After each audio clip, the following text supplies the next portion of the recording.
Nous allons maintenant découvrir les différents modèles de communication. La communication commence toujours par une personne ou une source qui souhaite envoyer un message à une autre personne ou à une destination différente. Sur un réseau informatique, l'envoi de messages est régi par des règles de communication appelées protocoles. Les protocoles sont responsables du codage des messages envoyés et du décodage des messages reçus. Nous utilisons des protocoles lorsque nous envoyons une lettre. Il existe des règles quant à la manière dont nous devons adresser une lettre, l'oblitérer ou la déposer. De tels protocoles sont également utilisés entre les ordinateurs clients et serveurs. Nous avons ici la représentation du protocole TCP/IP. Ce protocole est divisé en 4 couches. La couche application, protocole permettant à des navigateurs et à d'autres applications de communiquer avec des serveurs.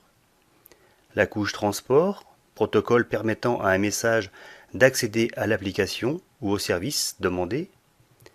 La couche Internet, protocole organisant et dirigeant les messages sur le meilleur chemin vers la destination.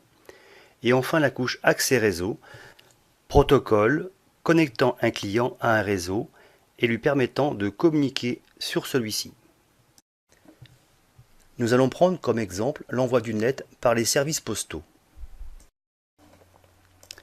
Prenons comme exemple cette lettre.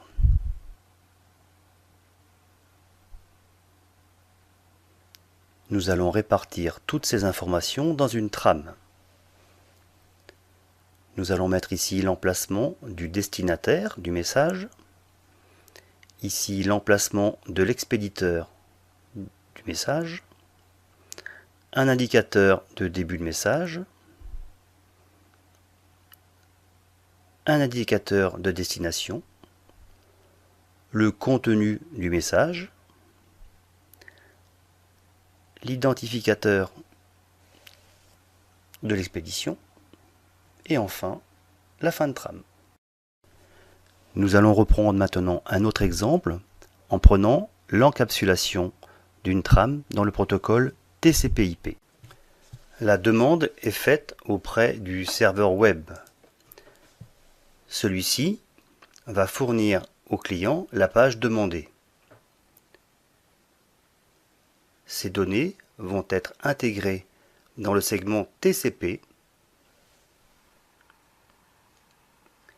Celui-ci va être à son tour intégré dans le paquet IP qui va rejoindre et compléter la trame Ethernet.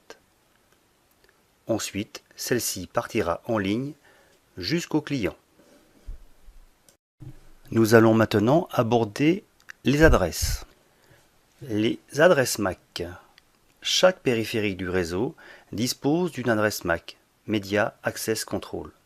Chaque adresse MAC est unique.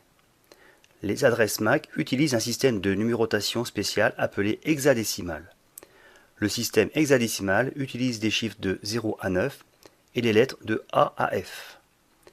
Une adresse MAC se compose de 12 caractères hexadécimaux. C'est ainsi qu'aujourd'hui, via le World Wide Web, des millions de particuliers rejoignent la communauté du net. Munis d'un ordinateur et d'un modem, des millions d'internautes accèdent tous les jours au réseau des réseaux. Mais qui se cache derrière cette toile d'araignée?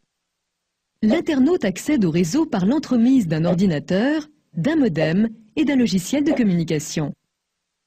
Le réseau téléphonique relie l'internaute jusqu'au point d'accès ménagé par son fournisseur Internet. Le fournisseur d'accès loue des accès Internet aux particuliers, moyennant un abonnement mensuel. Le routeur gère des zones d'Internet à l'échelle nationale ou internationale et vend ses services aux fournisseurs. Institutionnels ou privés, des réseaux à très grande vitesse acheminent les données d'un continent ou d'un pays à l'autre. Les supports du réseau sont les serveurs dispersés aux 4 coins du monde. Ils offrent aux internautes l'accès à toutes sortes d'informations. Les logiciels de courrier électronique modernes offrent des fonctions qui facilitent toujours plus la vie des internautes, comme la relève automatique du courrier ou le messages selon leur contenu. Chaque ordinateur relié à Internet est identifiable par une suite abstraite de 4 nombres, l'adresse IP. Mais pour les internautes, la seule adresse qui compte se nomme URL.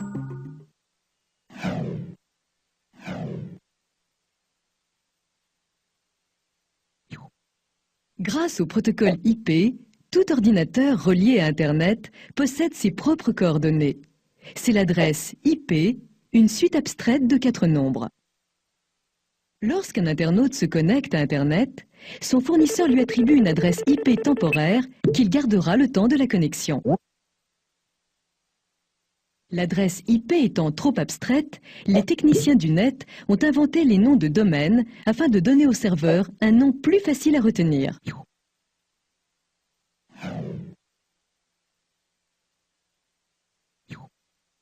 Pour les internautes, c'est l'adresse URL qui compte avant tout.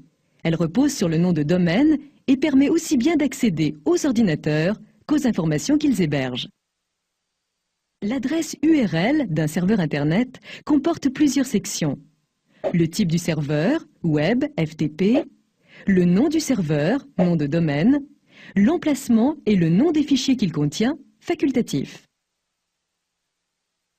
Cependant, lorsqu'un internaute frappe l'adresse URL d'un serveur, cette dernière doit d'abord être convertie en adresse IP.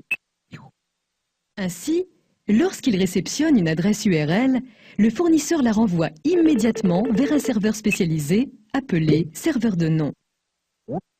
Un serveur de nom abrite une base de données qui répertorie tous les serveurs Internet existants dans le monde. En quelques millisecondes, le serveur de nom retrouve l'adresse IP équivalente à l'URL demandée, puis la retourne au fournisseur. Connaissant son adresse IP, le fournisseur peut maintenant établir la connexion avec le serveur demandé.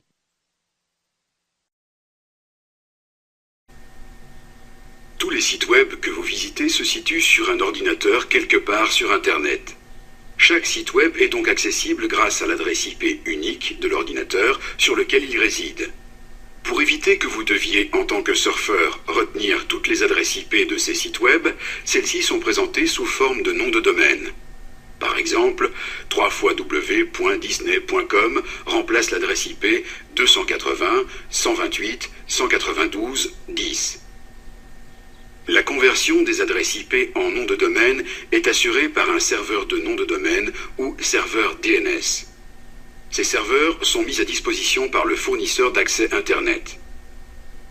Les concepts de serveurs DNS, de NAT, de masques de sous-réseau et de protocole TCP/IP sont très importants pour quiconque souhaite configurer son réseau soi-même.